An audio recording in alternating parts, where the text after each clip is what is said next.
All right. I think I'll get started. Does that sound good there? That's good, Kristen. You can go ahead and start. Okay, great. Wonderful. Well, thanks everyone for coming. People here online and people joining remotely. This is our 10th summer intern program, and this is the symposium. Next slide.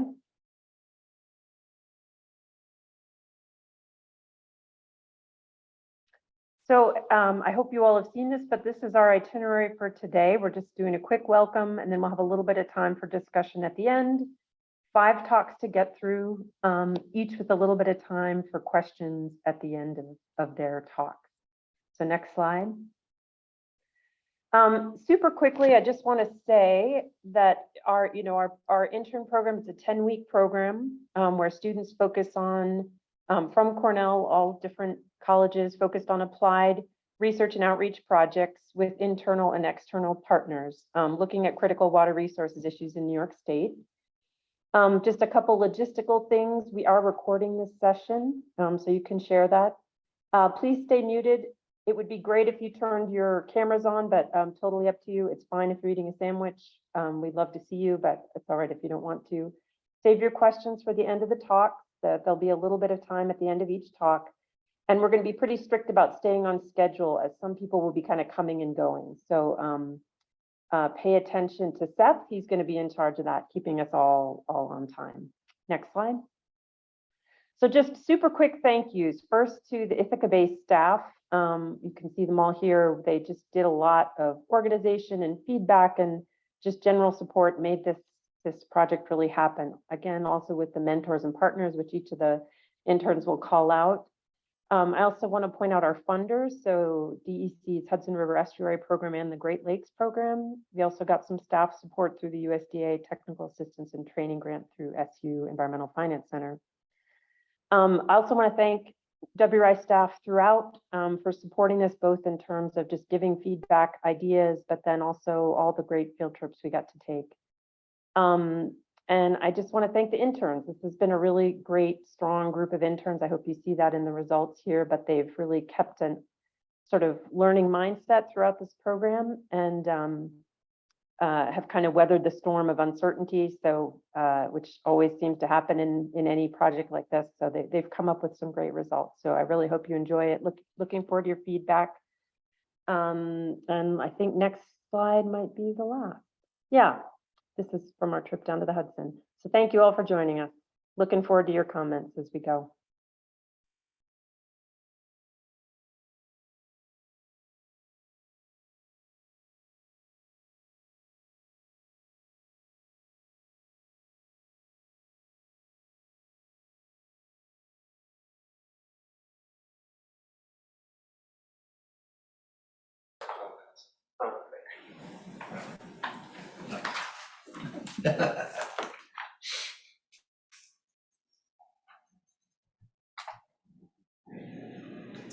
All right, thank you, Kristen. My name is Andrew Epps. I'm a graduate student here in the Department of City and Regional Planning at Cornell. And this summer, I have been an intern with the New York State Water Resources Institute.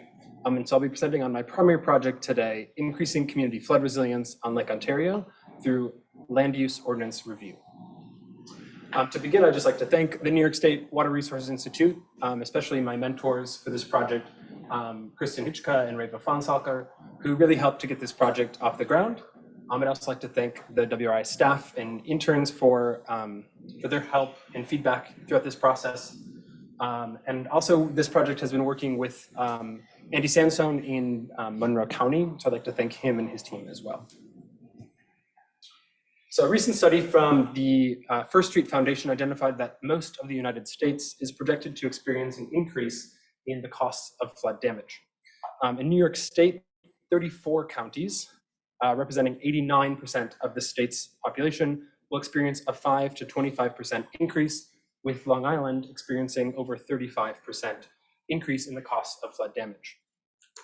In New York is no stranger to flooding. It is widespread, frequent, and costly, and is the most common natural hazard in New York State. In the last decade, Every county in New York State has experienced flooding, and it's estimated that New York State lost $26 billion after federal funding recovery efforts, and that number is projected to double in the next decade to over $55 billion. This is especially salient because 90% of New York State's population resides in waterfront communities. Land use planning is one of the most effective methods for minimizing flood damage and increasing community flood resilience. Land use planning is the process of regulating land uses to promote desirable outcomes. This includes environmental conservation, reducing land conflict, and promoting the efficient use of resources. Zoning is one of the most common forms of land use planning, and oftentimes these are found within local laws and ordinances. As New York State is a home rule state, this authorizes local communities and local governments to self-govern, and so a lot of these local land use regulations happen at the local level. And land use planning as a flood control measure is really significant because it has the opportunity to regulate and restrict development, as well as encourage conservation and protection of the natural environment, which can lead to natural flood control. Using land use planning can also incentivize and increase funding opportunities in national and state programs, notably the National Flood Insurance Program, which is administered through FEMA, and the Climate Smart Communities, which is a New York State initiative. However, land use planning does encounter a variety of barriers, including because this is happening at a local scale, local governments have limited capacity and funding. There's also the barrier of time and resources that are required to adopt ordinances. Because again, these are happening within local communities, there's a limited regional collaboration. And there's also the opposition to regulations as this is occurring, restricting private development on property. And lastly, climate change is leading to more frequent flooding and natural hazards, which is increasing the level of uncertainty around some of these land use regulations and the window of opportunity. So for this project, there were kind of three main objectives. What are the best land use strategies to increase flood resilience? What are communities on Lake Ontario doing, or what are they not doing? And how can this project support these community initiatives to increase their flood resilience? So there are 4 phases for this project. And the first was to research land use strategies for increasing flood resilience. To do that, we collected a variety of resources, including programs, plans, and guides and tools. And so from these, these are a variety of resources that are authored by national, state, and regional programs, regional agencies, as well as professional organizations that are aimed at reducing flood damage. So we were integrating these resources and taking the best practices and action items from these resources and putting them into a framework, which was phase 2, which was developing a review framework to assess local land use ordinances. So to do that, we took these action items and coded them into both natural environment and built environments. You can see 11 different categories here. And so if we can look at like water courses and riparian buffers, we developed 5 questions about how these local ordinances might address water courses and riparian buffers. So does the code include protections? Are there development restrictions, setback requirements? And so in total, we have 56 questions within these 11 categories. So this is what the framework looked like. And we applied this then to 3 communities, which was phase 3. So we applied this framework to 3 communities in Monroe County. Monroe County is the most populous county along Lake Ontario, with over almost three quarters of a million people. This area has also experienced major flooding events in 2004, as well, and more recently in 2017 and 2019. Because of this, there's also been state and regional efforts to increase flood resilience in this region. So to apply this framework, we selected 3 coastal communities, Parma, Greece, and Webster. Then we reviewed these communities, their existing land use regulations, and compared those regulations to the recommended actions that we have in the framework. And this led us to our final phase, phase 4, which led to a couple of findings through this review process. So the first is that a lot of these codes are silent on many issues. So exactly half of the questions, there's 56 questions and 28 of them across the three communities, there was nothing in their codes that identified what they were doing for flood protection, which could both be an issue for the framework. This is kind of a pilot framework, but also could be a bigger issue that these codes are not really addressing flood resilience issues. All three communities had a flood damage prevention law, which was an initiative, a state-led initiative in the last few decades to really increase communities, what they were doing to reduce flood damage. And also it allowed for the participation in the National Flood Insurance Program, which is the program that is administered by FEMA. We saw the most robust regulations for wetland protection and stormwater management. Again, this is a similar state-led initiative that addressed these issues. There's also freeboard requirements in all three communities. Freeboard is the distance between a structure and the highest level of a flood. And so that requirement was the freeboard, that level, that distance, and then plus 2 feet. And another way that we found that these communities were addressing flood resilience was through zoning, including requiring permits for development in floodplains, and the use of environmental protection overlay districts, which are laid on top of existing zoning districts. And then from these, we developed a few high-level recommendations. These include streamlining regulations for flood control within these codes, taking a more holistic view of flood resilience, so thinking not just about what we can do to protect buildings, but also how we can protect the natural environment for a natural flood control. Thinking about land use regulations and how these can be used with other methods and initiatives to incentivize action. And then also utilizing this framework. I think this building a framework like this can really help communities to draw attention to the resources out there and what they can do to increase their flood control. And so to kind of wrap up, this project was limited by the time. And so I think the next steps for this project would be to consult experts, practitioners, and community members on how this framework could be useful or how it could be improved. Expanding the review that we did this in 3 communities, but expanding this to other communities along Lake Ontario or across New York State, as well as providing these findings and recommendations to these communities, and generally just bringing awareness to the potential for land use planning to increase flood resilience on Lake Ontario and across New York State. So now, thank you. We have some time for questions and comments, and I welcome any feedback you might have.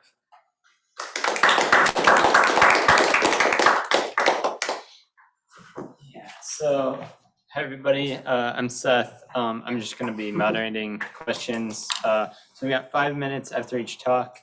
You could type them in the chat, or you could unmute and we can't see your cameras, but if you unmuted and maybe just introduced yourself, that would work. So any questions for Andrew?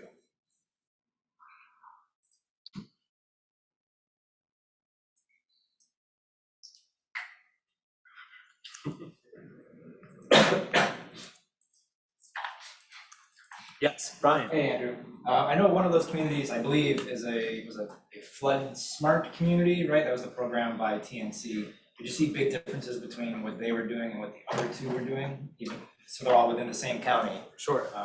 Yeah, so the question was which the communities, some of them were participating in a flood smart program, and so if there was a difference between those. I think so. I didn't see any difference between exactly that. I think the biggest difference, and again, this speaks to the barriers of what communities are able to do. So Parma, I believe, is 3 times smaller than its neighbor Greece in population, and so there was a lot more robust regulations for Greece than there were for Parma. I think that's, again, kind of speaks to the barriers of what smaller communities are able to do. I do think that there are a lot of initiatives, and I think that it would be interesting to see kind of in the next few years what these communities are doing to address flood control. I think, especially after 2019, there's been a renewed interest by a lot of these communities to really kind of address more flood resilience through land use planning. So we also have a question from David K. Any sense of which of the measures listed are most effective?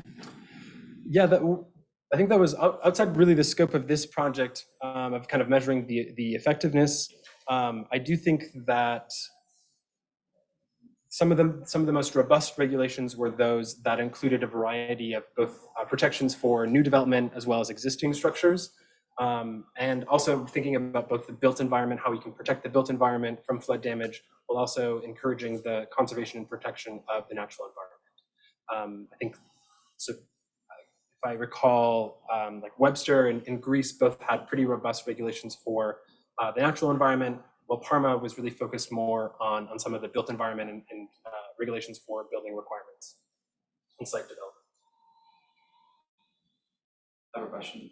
Sure. Since you're looking at several different counties that are contained, or several different municipalities within the same county, is there a county or regional consciousness of this issue or collaboration between the municipalities? Yeah, so the question was about kind of the regional collaboration between these three communities because they're all located within Monroe County. I mean, part of the reason that we also chose Monroe County was that WRI has existing projects and partners in this area. And again, there is, I think, an interest because of the previous flood events. I mean, I think some of the most collaboration across the board was through some of the state-led initiatives, so the flood damage prevention law, protections for wetlands, as well as stormwater management, which I think proves to that state-led initiatives are the most effective, and I think more regional collaboration would be beneficial. I think that's kind of in the process right now, and I think that would be kind of a next step of this project as well. I think we have time for one more question, if anyone has one. As part of the resiliency, was any part of the conversation like recovery if a flood does occur? Yeah, so that question was about thinking about flood resilience, but also what measures there are for recovery for these communities. One of the recommendations from the resources that we looked at was like a repetitive damage law, so preventing existing damage in place. That's actually interesting. We found in Parma there were regulations that allowed for the reconstruction after substantial damage. So essentially, you're kind of this cycle of existing development could just be sited in the same place without any new restrictions. And so that is something that obviously is increasing that community's risk to flooding. There were other cases though where like substantially modified structures did require new regulations. I think mostly in Greece and in Webster. But I think, yeah, definitely the recovery and the resilience, I think, is also part of that as well. Both preventing future damage, but also wanting to ensure that the recovery can happen quickly and rebuilding these communities. All right, we've got to proceed to the next talk. So Thank you. if anyone has any other additional questions for Andrew, they could put them in the chat or ask him separately, I guess, via email. So next up, we've got Nathan Baker and Justin Chen, who will be presenting on, well, they can introduce themselves. So. Just gonna take my, sure. Thanks, Seth. So yes, my name is Nathan Baker, and I am a Master's of City and Regional Planning student here at Cornell. And this is my project partner. Hi, I'm Justin. I'm a Cornell undergrad, majoring in environment and sustainability. And we want to thank everybody for joining us today. We have our project called Assessing Water Transfers Across Subwatersheds in New York State. We'd like to thank our project mentors, Ryan Elliott, who's the Western Great Lakes coordinator for the New York State Department of Environmental Conservation, as well as Galia Barshad joining us today from Cornell, who helped us with some of the technical aspects of our project. So these are our goals in completing this research. What we set out to do was map and identify transfers wherein municipal water supplies are pulling water out of the earth using surface water withdrawals, transporting that across a sub-watershed or HUC 12 boundary in New York State. We wanted to estimate how big these transfers were, how much water is getting moved each day, and assess what are the ecological impacts due to water quantity variation following from these transfers. And why do we choose to do this? There have been limited studies at this scale. There have been more studies at a larger scale, at the basin or regional scale, but at this fine resolution, there haven't been that many investigations. So we'd like to zoom in and identify local ecological impacts. With this, we hope to help water resource managers to understand the impacts of water diversions, and also amidst scarcity in the future. This is an important issue for different communities will continue diverting water away from its natural course. So understanding these impacts will help us steward our resources better in the future. And this is a schematic just showing generally what qualifies as a water transfer, wherein a municipal or industrial source takes water out of a stream, uses it in some way, and then deposits it back into a separate HUC 12 bounded area. So for our project, there are 3 important acronyms that you all must know to fully understand our project. There are IBT, HUCs, and SPEEDs. I'll get more into these right now. The first of which are IBTs, interbasin transfers. They're the transfer of water between distinct catchments. This is because to meet supply and demand. So for example, we have New York City here. New York City gets its water from upstate watersheds through aqueducts. If without interbasin transfers, New York City would not have enough water for all of its 8 million inhabitants. There just isn't enough fresh water to use around New York City. So it must be taken from upstate. However, the scope of our project isn't looking at this greater basin transfers. We're looking at something more finer, more small scale, more localized. And that is the HUC 12, which I'll get to right now. So HUCs. HUCs are hydrologic unit codes defined by the USGS. They are numerical characterization systems of water catchment areas. So essentially putting digits and naming different geographic regions and being able to analyze and discuss about specific areas of hydrology. There are many levels to it, and we're looking at the 6th level, also known as the HUC 12. So this is an example of how HUCs work. So yes, so it started from the 0-2, the first HUC level, all the way goes down, zooms in even more and more, all the way down to the HUC 12 level. As you increase the level of the HUC, you get a smaller geographic area with more digits, but it zooms in, allowing us to focalize on more local scale. The third and final acronym to understand is SPEEDs. It stands for State Pollutant Discharge Elimination System. It's a permit program enforced by the New York State, requiring all facilities discharging wastewater into freshwater and surface and groundwaters to have a permit and follow strict regulations. On the right is a photo of us visiting the Ithaca wastewater facility, which is an example of such a facility. We use the locations of where these permits are issued to define where our sites are in terms of water transfer. And Nathan will get more into this right now. Cool. So here are the criteria for which sites were included in our study. So we looked at surface water withdrawals because we can estimate the transfer magnitude and quantity difference for surface water withdrawals. It's more difficult for groundwater. We only looked at high ranked streams according to the DEC, denoted by A, AA, AS, or AAS. And we looked at municipal water withdrawals or public water supplies. The point source or discharge, these are the SPEEDs permitted facilities that Justin just spoke about. We identified these in distinct HUC 12 bounded geographies. So this would be considered in a distinct subwatershed, a distinct drainage area. And there also could not be an on-site facility for that discharge. We use these data sources mostly from either the USGS or the DEC.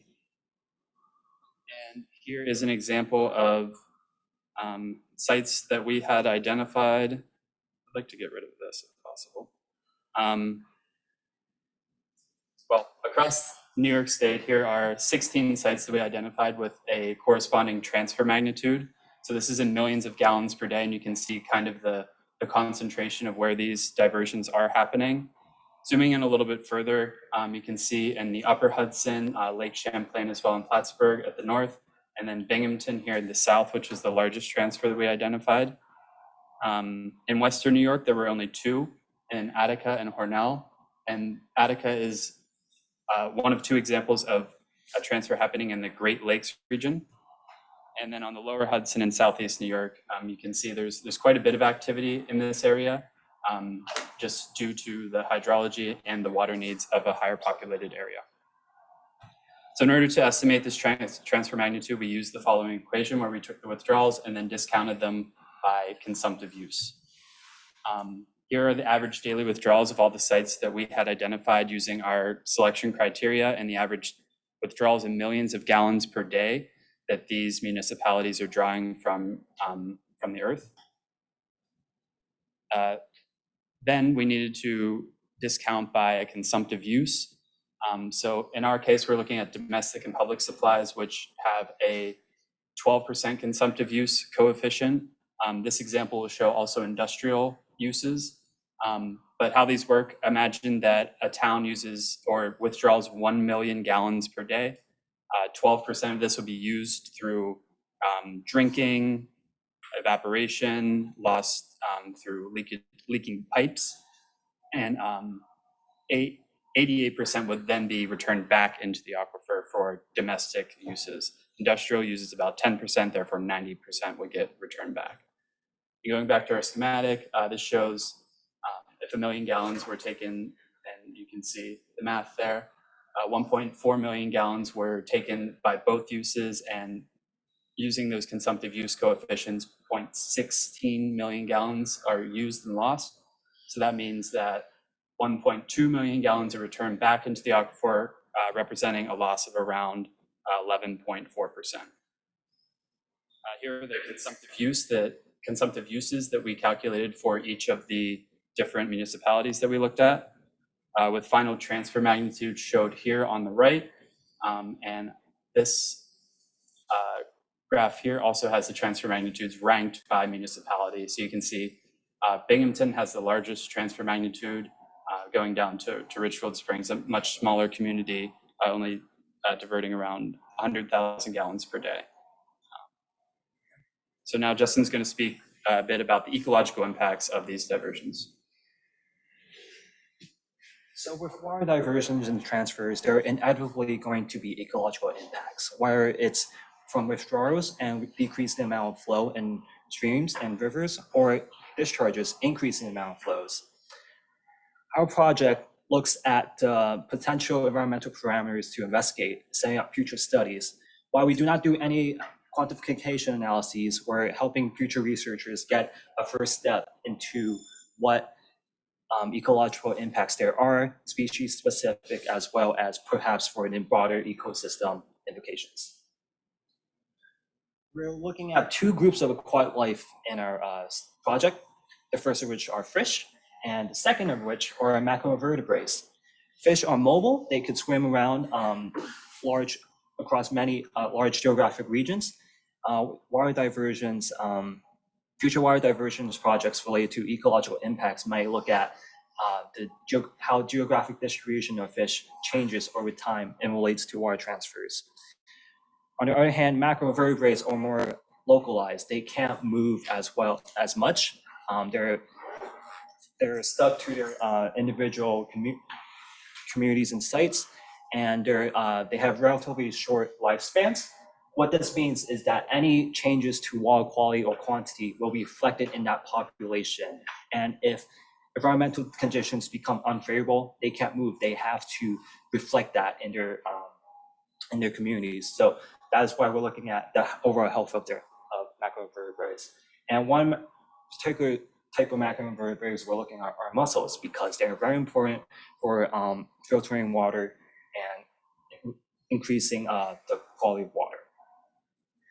So both high and low flow conditions from water diversions affect aquatic life in many different ways.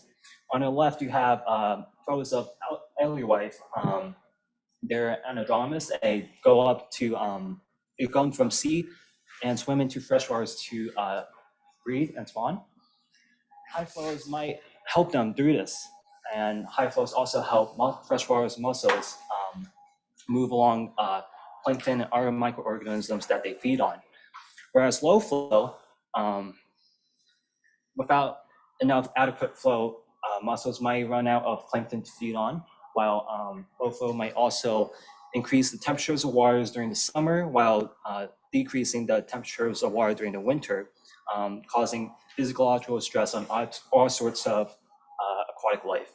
Essentially, both high and low flow conditions, if it exceeds the tolerance levels of aquatic organisms, it will put them on stress and increase their mortality rates.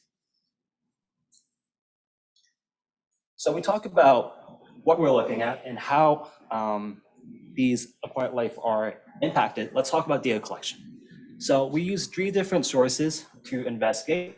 The first, which is the DEC's Division Water Monitoring Data Portal. What we're looking for here are BAP scores, also known as biological assessment profiles. They are simply a metric that you compute and helps indicates the overall health of macroinvertebrate communities. The higher the score, the better. The lower, the worse, and more considerations should be given for sites with lower scores in terms of water diversions. The second data source we use is another DEC mapper, looking at the extents and reaches of mussels. And the third one is a citizen science social media platform called iNaturalist. Originally, we were going to use a DEC fisheries database, but we did not have access to that. So we used another credible source, looking at, in iNaturalist, looking at the extents of where fish are and how it relates to our sites. So one of our sites is Binghamton, and you can see here all the signs collected by people looking at the types of species in these areas.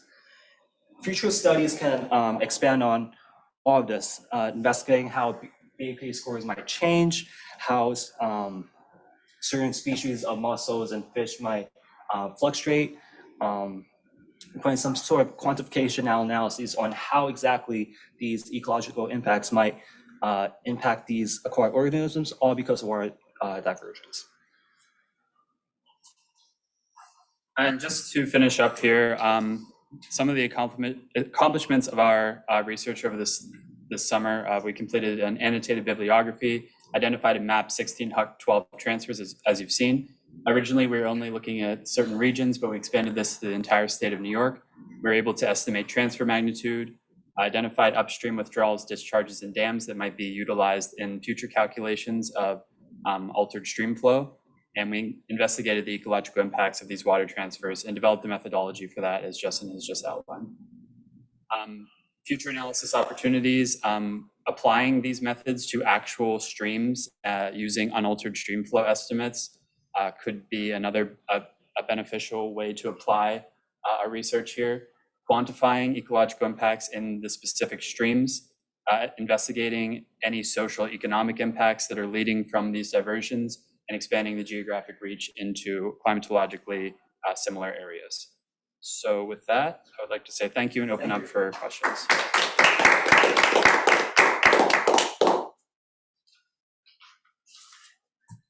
All right, good job, guys. You were under time, which was great. So yeah, we've got plenty of time for questions for these two. If anyone has some, Raciel. Yeah, there's a table that talks about the coefficients of industrial use and Yes. personal use. Do the rest of the categories go into any of your calculations, or you just pick those 2 and why? So the question was about this table of consumptive use coefficients. We are only looking at actually municipal water supplies, but in the future, as part of this research, we identified all of any of these other use categories that might be upstream. So if we're going to apply the research to an actual stream, discharges back into the stream would increase the water level and withdrawals would decrease the water level. So we also calculated these upstream effects using these coefficients listed here. But for the tables that are listed right here, we're only looking at municipal water withdrawal, so the 0.12 was the coefficient that we used. Got it, thanks. All right, any other questions? Remember, you can type them in chat or, yeah, that's probably the best way to do it. If you're- Why is Binghamton so high? And Japan. More people live there. They have larger water supply necessities. Also, Binghamton has water intake directly on Susquehanna. And Amsterdam near the Mohawk. So there's more water resources there, and perhaps just the size of municipalities are a bit bigger. Right, but why is their consumptive use coefficient so different? The coefficient isn't different. We use the same use coefficient for each of these, but they would consume more water. 12% of an average daily withdrawal would just be a higher number. Because there are more people. Possibly, yeah. So is that the city itself of Binghamton or as opposed to like, there's a triple city, so Binghamton area has Binghamton, Johnson City, Vestal, but I'm assuming it's just Binghamton municipal water specifically? Yeah, it's whomever is served by the Binghamton water withdrawal and within the Binghamton municipality served by public water there. So they have, each year, you have to submit annual water withdrawal reports and have usage as well. And these numbers come from the annual reports from each city. Where does their water get transferred into? They take from Susquehanna, Mhm. then it goes into where? Chenango, I believe. Shenango, okay. This is Kristen. Nathan, I got a question for you guys. Just curious, and I don't know whether you got into this, but when you worked with Ryan, your mentor, and I'm curious if you kind of identified specific potential users for this level of analysis. Did you all talk about that? Who might really be using this? Yeah, so I think the use for this is to use it in further research about calculating actual altered stream flow, so applying it to actual streams. But I believe that water resource managers could use this, as well as people that work at dams. That's another consideration that we'd like to include in the future. So we identified these upstream dams and would like to include that in our analysis, but we encountered some obstacles being able to do that work. So we have the data, we just need to develop a proper methodology for some of these additional steps that we'd like to take. Thank you. There's something in the chat. No, I don't think so. That's just that was, I know.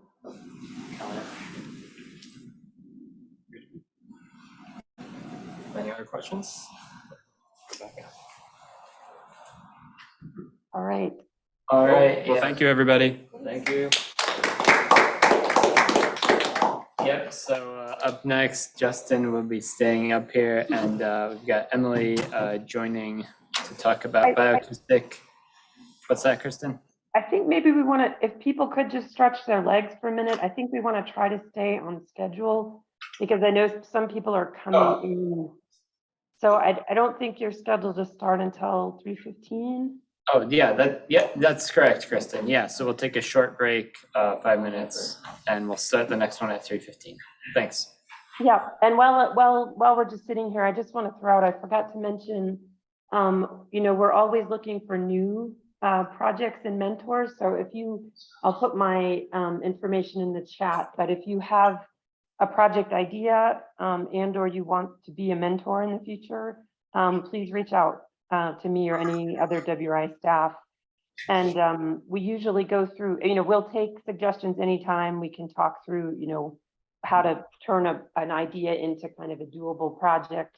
And we usually are soliciting these kind of in early spring, late winter, early spring, but we'll take them at any point. Thank you.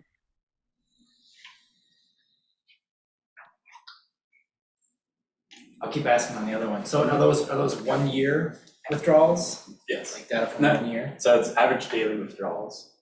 but based on 1 year. Nathan, you want to come back up to answer? Sure. You don't have to, we can Well, just chat. alright. I mean, unless people are listening, yeah. Or you So, I'll mute. so It's the a average single every year's water, annual, it's based on one annual water report from like.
Ryan Elliott noted that, he was the mentor for that project, and he says he wanted to add their work can be of use to aquatic biologists because there may be adverse impacts to aquatic life due to water scarcity issues, such as less water, warming up faster, and being unsuitable for cooler cold water species.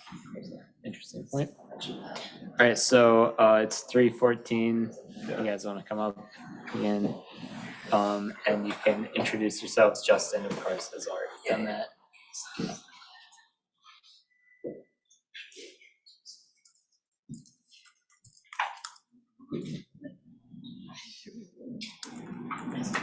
That was Same thing. yeah, It was one. I have to say to Oh, isn't that? Okay. just go left and right on the. Hey everyone. Yeah. Hey everyone. My name is Emily Kao. I'm an undergrad studying environment and sustainability. And together with Justin Chen, I've been working this summer on bioacoustic monitoring of riparian restoration. Let me reintroduce myself for people who joined in. I'm Justin, also an undergrad, rising junior studying environment and sustainability in College of Agricultural Life Sciences at Cornell. So we want to start by giving special thanks to all of the people on this slide, especially our mentor, Beth Rossler. Thank you for helping us with this project this summer. It's been really great. I think we've both learned a lot. So just to get started, some really important vocab terms to know are first bioacoustics, which is the study, it's when we use sound to monitor or study species presence, biodiversity, ecosystem recovery, or really anything that you're interested in at a specific site. And this is a photo of a recording device at one of our pilot study sites.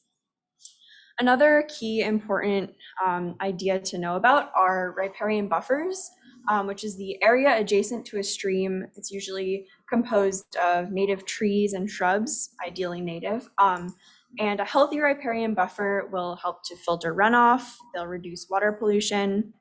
If the trees are tall enough, they'll help to shade the stream, which keeps the water cooler, which is good for a lot of fish and other wildlife living in the stream.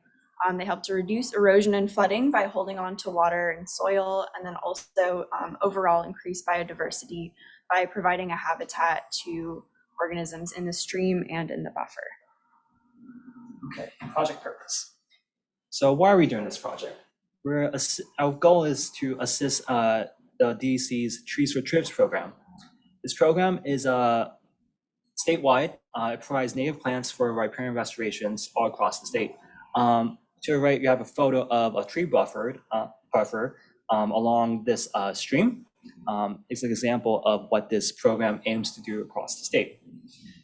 The scope of our project, what Emily and I are doing, is helping Beth, who is part of the Hudson River Estuary Program, and this is the scope or extent of what geography we're looking at. So objective here is to define a methodology to measure the effectiveness of plantings. How do we actually know that these replantings are working? In what ways? How and why they are effective and important? There are many different avenues you could use to measure the effectiveness. You could have social studies asking landowners and people who are part of this program if they feel any flood resistance or barrier damage control. You could have ask them about the happiness with the program. You could also what the program is doing right now is measuring the amount of vegetation along these streams. It's pretty robust, and we're trying to supplement that with bioacoustics, hearing for the sounds of nature to identify certain species that might be indicative of ecological and riparian restoration. So our project is broken up into 5 different steps. The first step is literature review, getting used to how bioacoustics work, what bioacoustic studies have been done before, what ecological indicator species might be important. Stage 2 is data collection out in the field. We have done that, and I'll get more into this later. Stage 3 is data analysis. Stage 4 is the final product, our deliverables, and stage 5 is recommendations for future work on this topic. Awesome. So for stage 1, we were doing literature review, and this is just a summary of some of the findings. So we found that the most popular terrestrial recorder used is the song meter, but Cornell's Lab of Ornithology produces a Swift, which is pretty comparable. We also found that bats are the most popular organism monitored right now. Partially that's because it's just easier to monitor bats by sound because they're really hard to see at night. But birds are actually the second most popular species monitored or organism monitored. And then in terms of recording period, dawn and dusk are generally the most popular because that's when these organisms are the most active. And finally, as you can probably see from this graphic, most analysis is conducted manually right now, which means that researchers are going through the recordings and manually identifying based on either playing it or like looking at what the recording looks like displayed graphically to identify these species. And that manual work is what we have done. I'll get more into that later. For now, let's talk about the data collection and recording sites. So we have visited 2 sites, the first of which is Goetsch's Wetland Preserve in Tompkins County. It's near the town of Caroline to the southeast of Ithaca. Within that site, we have 2 subsites, as shown by these photos, the more forested on the left and more less forested on the right, with less older growth trees. Here we done 10-15-minute recordings, 2 sets of them at noon and dusk. The second site, which we have used data from, is Furnace Brook along the Hudson River. Shout out to Maya near Mesto for giving us this data to analyze because we would not have been able to ourselves. Here they collected long duration recordings that we have analyzed. These longer duration recordings are day long over a course of months, and we were able to analyze a small subset of that.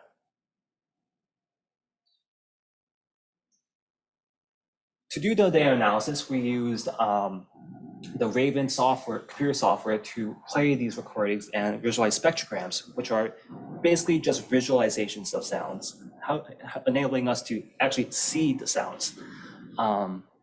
Furthermore, we use Burnett and Merlin, these mobile applications, to identify the species.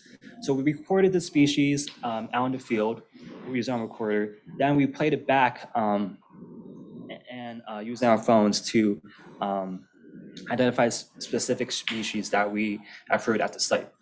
For Gretches, we use all the 10, 15-minute recordings, and for Furnace Brook, we try to keep it similar time-wise. So because we recorded in the month of July, we used the most accessible July data from last year. And because there's just so much data, we decided to only use 5 days within July of last year. The goal here is to compare the short versus long-term methodologies of recording bioacoustics and seeing if they're effective, and associating birds with phases, potentially associating birds with phases in riparian restoration. Results. So in terms of results for our pilot study, we were able to identify some species. These are a couple of the species that we were finding. However, we were kind of limited in our sound analysis capacity. So first, we found there were some software inconsistencies. Sometimes BirdNet and Merlin didn't really agree on a bird identification. And this kind of got challenging because it took extra time to sort of validate these inconsistencies and make sure that the sound we were playing was actually corresponding to a specific species. And then this kind of led into time constraints. So not only is sound data really time consuming to analyze, we also found we had just hours and hours, basically thousands of hours of data, and we didn't have thousands of hours of time to analyze it. So as Justin mentioned, we kind of had to analyze a little bit less data than maybe we would have hoped. However, we are able to kind of produce some recommendations. So first, we would really recommend future studies try to collaborate with a bird expert. We think this would really help to speed up the data analysis because a bird expert wouldn't have to use 2 separate apps to identify birds. They would ideally be able to identify based on playing the sound and listening. And then second, this would, there's potential for a bird expert to be able to classify different guilds that birds are in and kind of get an idea of what different stages of restoration have, different types of birds. With further study options, we're thinking about having a very few number of long-term recordings that we could take recordings over time to see, how the soundscape is recovering as restoration work takes place. And then also recommending Beth incorporate maybe like quick 1-minute identifications with BirdNet or Merlin when she's in the field doing her regular vegetation monitoring protocol. So finally, just some broader implications of this study. We think that bioacoustics is really a valuable way to benchmark restoration. So, taking recordings over time and seeing how the soundscape recovers. And we think there's really a powerful potential for recordings as pieces of the archive because we actually, Maya did her recordings in 2020 and 2021, basically years before Justin and I even started this project. And yet we were able to use her recordings for our project, and they could also, potentially be very useful in future projects as well. And finally, technology has advanced a lot in the past couple of years with respect to sound analysis software, and we anticipate that it'll continue to advance, hopefully speeding up sound analysis in the future. So we hope that, the work that we've done this summer can help to fuel future acoustic monitoring efforts in the Hudson and in New York in general. So that concludes our presentation. Does anyone have any questions?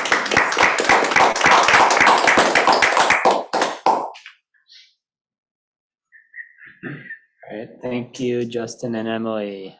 I'm going to use this chat so that Rasil can see it. Any questions? Yes. I was wondering if you communicated with Cornell Lab of O about the discrepancy between BirdNet and Merlin? Yeah, so we worked with Aaron Rice from Cornell's Lab of Ornithology, and he said that BirdNet is a bit more reliable, but we were really interested to kind of see, since Merlin is a more like public-facing software, which one is easier to use, might be easier for Beth to use, and then trying to see kind of comparisons between those two. Yeah, for a lot of our data, we found that both apps show the same identified the same species, but for ones that didn't, we could just manually identify them using existing bioacoustic databases. I just really want to quickly shout, thank you, Erin, for helping us with this project.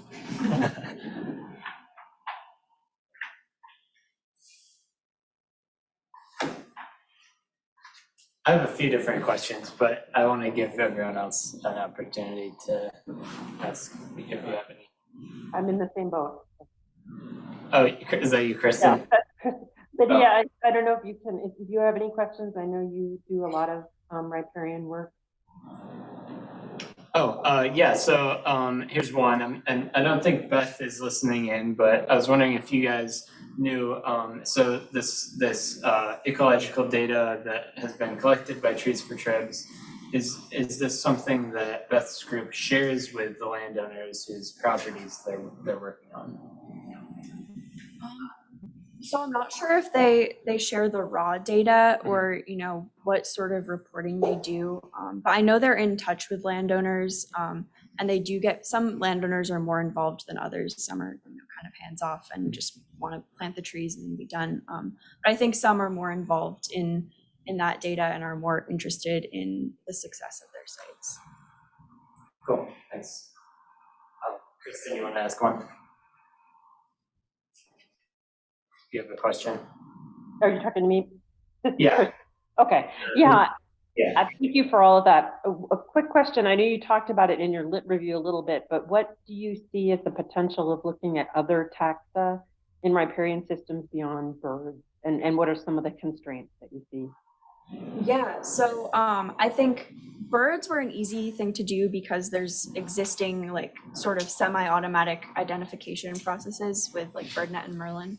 But I think potentially insects and amphibians are two like taxa that are really interesting. I think for limitations, like there isn't a database right now with insects that could easily, you know, automatically identify them. But I think, yeah, I'm not sure how the development is on that, but I imagine, you know, if there's someone who has insect sound knowledge, they could potentially identify them. There's a comment right there. Lydia says, it would be interesting to see species/restoration progression as the riparian forests become more older/more established. And yeah, I agree. All right, I think we are, time for the next presentation. So great job, everybody. And next up, we've got Andrew and Nathan back up here.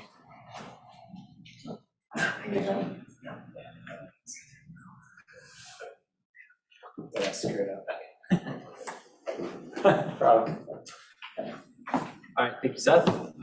So again, my name is Andrew Epps, and this is Nathan Baker. We're presenting on our secondary projects today, improving private well maintenance, stewardship, and knowledge, recommendations for additions to the Tompkins County Sanitary Code. And just to begin, we'd like to thank our mentors for this project, Doug Barnes and Liz Cameron, who are here with us in person today. So thank you guys so much for your feedback and input and support throughout this project.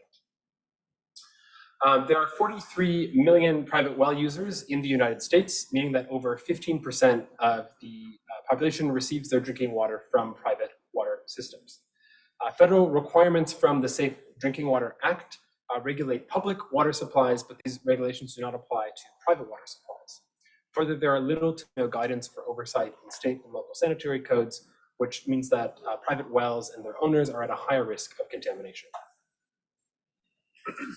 So with this knowledge in mind, and also the desires of our partners at Tompkins County Department of Environmental Health, we identified these 4 following project objectives that we hope to achieve through our recommendations. First is to enhance the regulatory standards for private water wells, increase the Division of Environmental Health's ability to protect individuals from drinking or using this contaminated water, advancing the knowledge of private wells by implementing different data gathering procedures. And this is a thread that runs throughout most of our recommendations.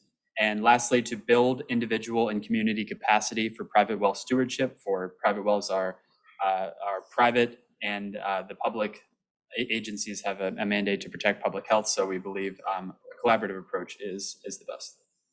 To achieve this, we first looked at pertinent sources about different sources of contamination, threats to private well users and owners. We looked at different expert panels and summits that offered different recommendations for private well stewardship throughout different geographies. Then we analyzed 14 peer county sanitary codes from demographically similar counties in New York State, and we categorized different features that they had in common and different. Next, we looked at residential and commercial parcel data from the Tompkins County Department of Assessment. So this is tax data that identifies if a parcel is hooked up to a private or public water source. So due to lack of other data sources, this was actually a very key data source for our understanding of private wells in Tompkins County. We did spatial analysis using geographic information software, or GIS, or geographic information systems rather, GIS, using these two repositories here. And lastly, we reviewed previously proposed revisions to the Tompkins County Sanitary Code proposed in 2007 that did not pass. And so in the course of our research, we identified three main issues that emerged as potential threats to the ability to regulate private wells. So the first is that the largest risk for private wells are various contaminants that are both naturally occurring and caused by human activity. Both of these contaminants can enter aquifers through groundwater movement, seepage, and runoff, which can lead to adverse public health impacts. Because these contamination is frequently a result of certain land use practices, especially agriculture and commercial uses, the proximity to these land uses can increase the threat to private wells. And lastly, another threat is the effects of climate change, which are leading to more extreme weather, including flooding and drought, which have adverse impacts on private wells. Additionally, there are certain barriers to regulating private wells. This includes, as Nathan mentioned, that private wells are located on private property, which can regulate the public agency's ability to regulate. There are high costs associated with mitigating action, including remediation for water contamination of private wells. There are unclear regulations both at the state and local levels across New York State. There's generally a knowledge gap for well owners on proper maintenance and protocol for testing. And lastly, there is just generally a distrust in government, which for certain well owners, which can serve as a barrier for remediation and regulatory action. And finally, as we mentioned, there are certain regulatory gaps for private well regulation. These include limited statewide regulations, both in the state sanitary code, varying degrees of regulation across New York State in county sanitary codes, and lastly, there are no statewide or local testing requirements, which again limits the ability to address some of the risk contaminants. So zooming in a little bit further to our backyard here in Tompkins County, we looked at data from the Department of Assessment, as I mentioned before. Almost half of the residential parcels are hooked up to a private water supply, and 20% of commercial parcels are served by a private water supply. Of that 10,876 residential parcels, 98% of these have a private system, so they have private water supply as well as private sewage, either a on-site wastewater treatment system or a septic tank. So this increases the contamination risk of having wastewater near to your drinking source. In Tompkins County, 25% of the land is used as agriculture. So we identified this as the largest land use risk factor for well users here. We have a high proportion of renters due to having institutions of higher learning here. And we have significant water resources, including Cayuga Lake and our multiple gorges. And these present additional considerations with harmful algal blooms happening in recent years as well.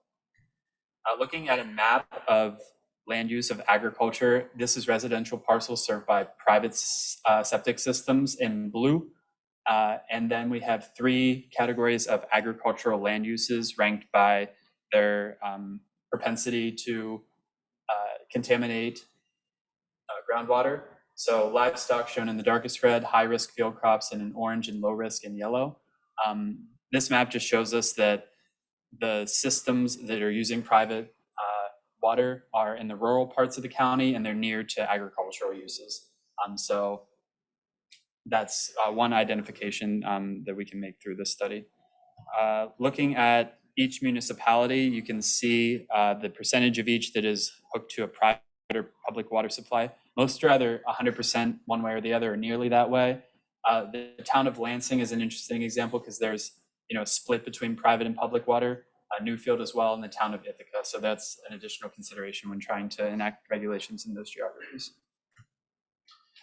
So then through all of this research, we established 5 different recommendations for the inclusion in Tompkins County Sanitary Code.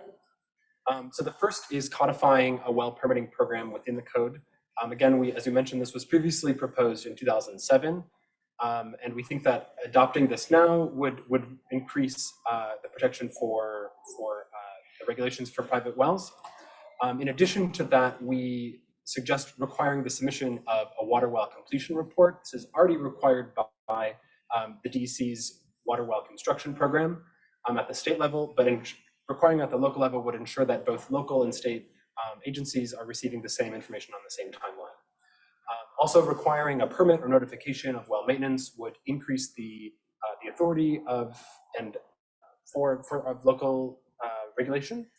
And lastly, adopting a sliding scale permit fee would increase health equity and allow for low-income well users to seek remediation efforts. Our second recommendation is implementing a well testing pilot program. This could be adapted to various priorities, capacities, and uses for Tompkins County.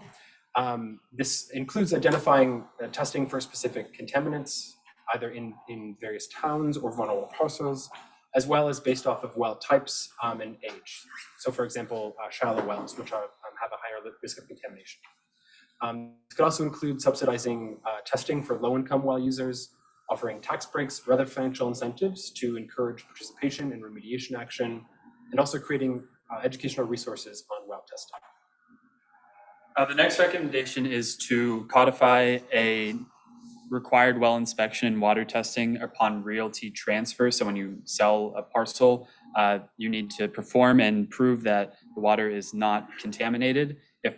If contamination issues or improperly constructed wells are found during this transfer, the owners are responsible for mitigation of the issue before the transfer of property can be signed over. And for leased properties, again, we have a high proportion of renters here. Requiring testing within 1 year of the code change. For previously, there was no requirement of testing, and requiring testing every 5 years or even a lower time scale after that first test. Again, since wells are private and public agencies have a mandate to protect public health, we think that building community resources and working with the community to steward wells is a great approach. We're looking at the Penn State's Master Well Owners Program and perhaps creating something similar here at Cornell or another institution to educate and provide resources to well owners on a voluntary basis. Sponsoring community testing drives either by mail or in person, and the citizen science approach could be a low cost and very accessible way to expand the resources and knowledge surrounding private wells, regardless of geography, since it's digitalized. And then our final resources is the development of our final recommendation is the development of educational resources for private well owners. This could include a low-cost plain language guide for private wells for Tompkins County. That could include various remediation actions as well as resources for private wells. Offering training sessions for land workers, as we have identified in our project, that agricultural runoff is one of the largest sources of water contamination. So offering training sessions to land workers could increase the mitigation action at the source. And then lastly is developing a vulnerability index. And this could be shared with well owners to identify certain remediation actions that they can take to protect the private wells, but also for Tompkins County to identify various parcels and wells that might be vulnerable to certain contamination risks. And so then just in our conclusion, again, we were kind of restricted by time, but the next steps for this project would include going through these recommendations and developing an implementation timeline, drafting language that could be included in the Tompkins County Sanitary Code, seeking public comment from private well owners in the community that could be included in a final report, and then also doing cost analysis to assess what this might cost for Tompkins County, and that could also inform the actions that they take based off of capacity and resources. So again, thank you for your attention, and we're welcome to take any questions or comments.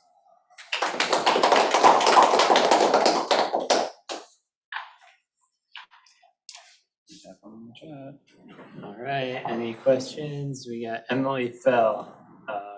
You can share that. Sure. Do you think the ag land use is impacting the private wells? And would you recommend any additional education or requirement for ag lands that run off in private well areas? Yeah, so I think that would definitely be a priority here in Tompkins County.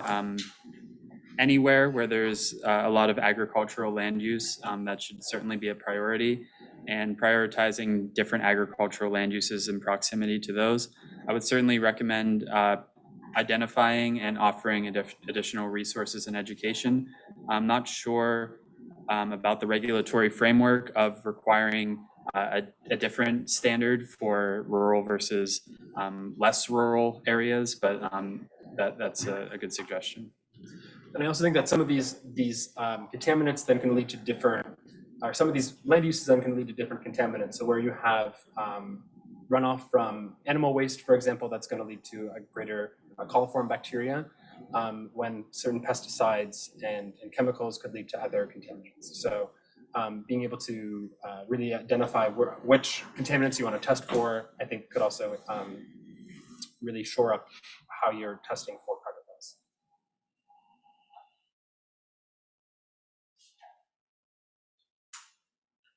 Any questions from folks in here? Yeah. We gave this presentation to Doug and Liz, so I think they've already had it. Already seen They've already it. seen Old it. news. Yeah. I have a question if this is Kristen.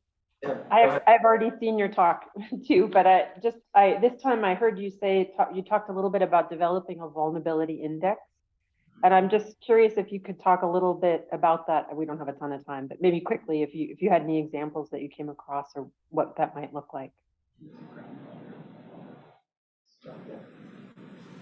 Yeah, so I did identify one from the USGS. It's a groundwater vulnerability index. And I think that using some of the methodologies that we did here, proximity to potential sources of contamination, identifying shallow wells specifically would make a parcel more vulnerable.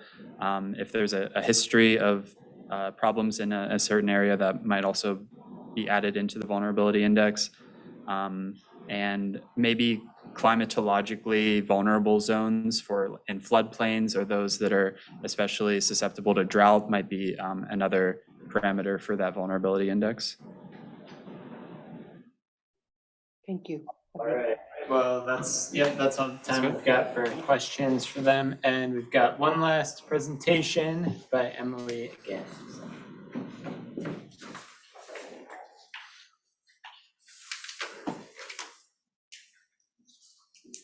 Okay, hey everyone.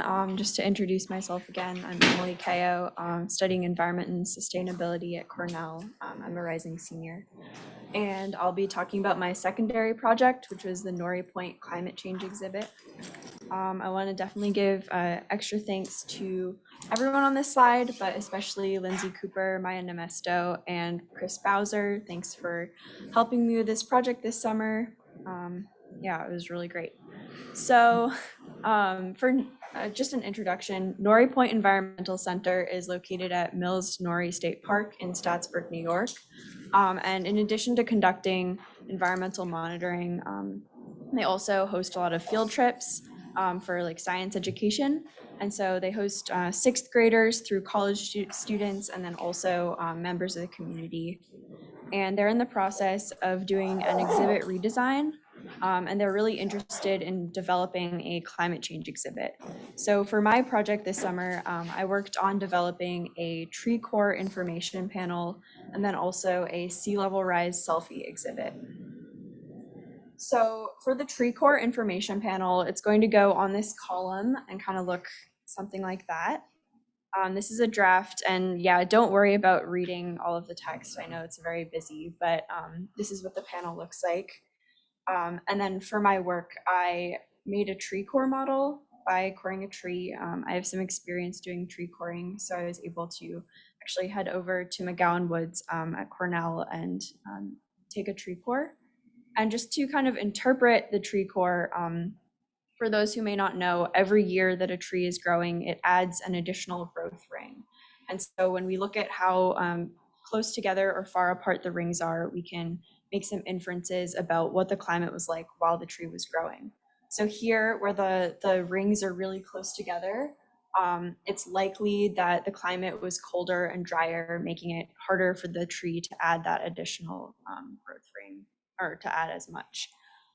Whereas over here, the rings are a little bit more farther apart, and that would indicate kind of like a warmer or wetter climate while the tree was growing, making it easier for that tree to grow during that year. And then for the second exhibit that I worked on, the sea level rise selfie, this is basically a wall that's going to have lines drawn on it with different sea level rise scenarios in the Hudson River by the year 2100. And I think this is particularly relevant because especially those sixth graders visiting NYSWRI Point, they're starting to be at an age where they might live to see 2100. And so this is really relevant to be thinking about. And the idea behind this exhibit, though it might be, a little bit morbid, is trying to think about, what different levels of sea level rise will feel like for the average person, and really helping people to connect kind of more abstract science with their lived realities or potential lived realities, and inspire people to take local climate action. And so I designed these information panels for the selfie wall, and basically they'll be kind of next to those lines to help people kind of interpret what those different amounts of sea level rise mean. And yeah, these are kind of rough drafts, but one thing that you can take from it is we translated everything into English and Spanish. And that was a decision that the NYSWRI Point team made to try to increase the accessibility of the exhibits and make sure that broader swaths of the community have access to climate change information. So just for some final takeaways from this project, I think I've learned a lot about how important it is to learn about local climate change. For individuals and communities, the local scale is a scale at which we have the capacity to take action, and it can feel a lot more manageable than really broad, overarching information about climate change, because we actually have the power to do something. Further, accessibility is really important. We need to make sure that everyone is learning and getting involved in climate change adaptation and climate action, because when more of the community is involved, we're obviously able to get a lot more done. And then finally, this is kind of more of a general takeaway, but I think I've learned that designing a museum exhibit is really an iterative process, and there's lots of adding on and learning more information and then expanding. So it's been really awesome this summer, just getting a chance to see that design process firsthand, and work with the NYSWRI Point team. So yeah, thank you guys for listening. Does anyone have any questions?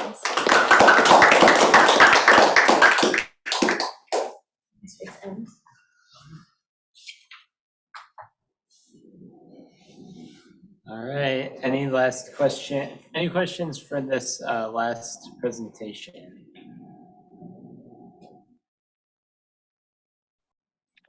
Nice work, Emily, even if nobody can hear me.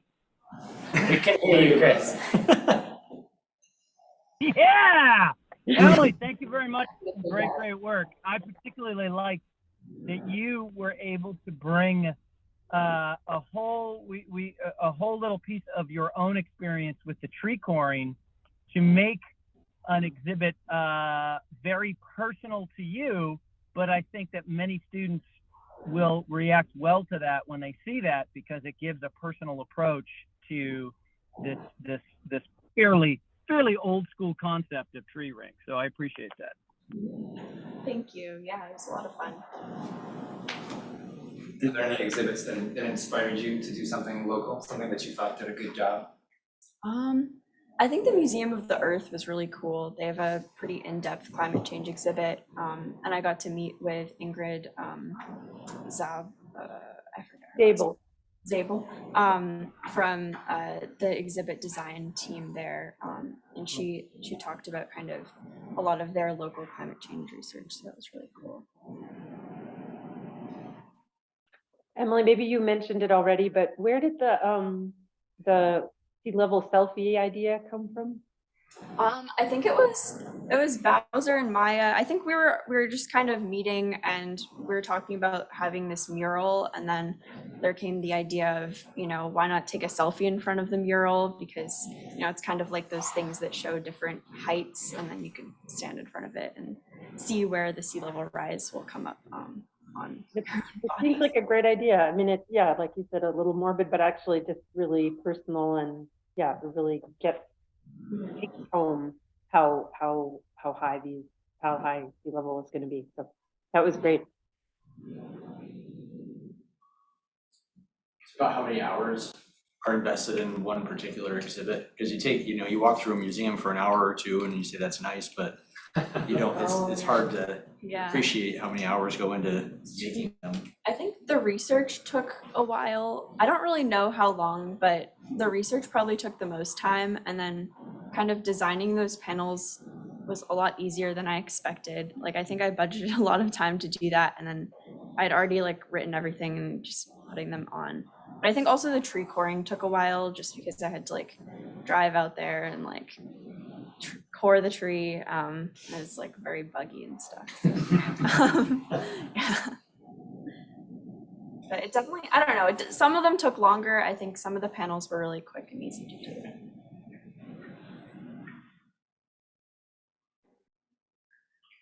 Great. All right. Kristen, do you have any final remarks that you want to leave us with? Yeah, I was just gonna thank everybody for coming, and thanks for all the good comments and insights along the way. But mostly thank you to the interns. You really did a nice job. You definitely took our comments into consideration, and it was great to see your progress over the summer. So thank you. And also anyone here, if you're thinking about an intern project, again, please reach out to me. Being a mentor, pitching a project, I'm happy to just chat about it, and see how that might work. So yeah, thank you all again.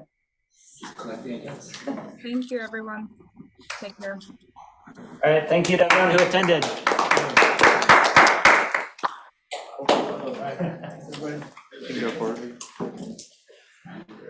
Rounds of interns are not, you don't have them. Tomorrow. I don't think